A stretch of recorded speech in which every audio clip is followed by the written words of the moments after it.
Здравствуйте, здравствуйте снова. В Эстонии лето, а это значит, что время шашлыков. И вот у нас здесь тоже есть немножко... Вы спросите, что это такое?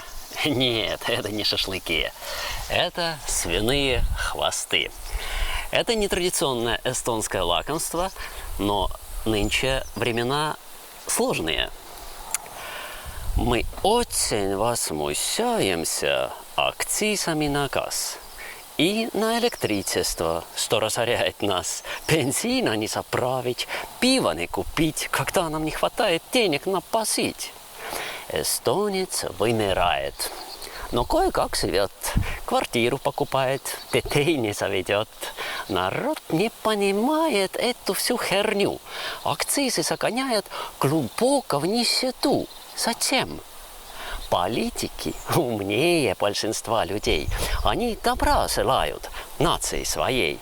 Когда нам не хватает на свет и на тепло, то не до развлечений народу далеко. Не надо больше зрелищ, ни театра, ни кино. На проституток тоже закончится попло.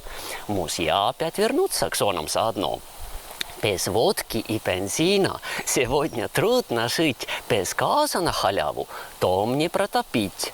Акцизы очень важны для нации рабов, иначе размножаться никто тут не готов. А так, на улице дождливо, дома холода, налоги заплатили и денег не шиша, сидит одна тоскливо, голодная жена. Все это нам не ново, так было здесь всегда. И безальтернативно мы станем дружно плять под толстым одеялом, рождаемость спасать. Пока-пока, мои хорошие.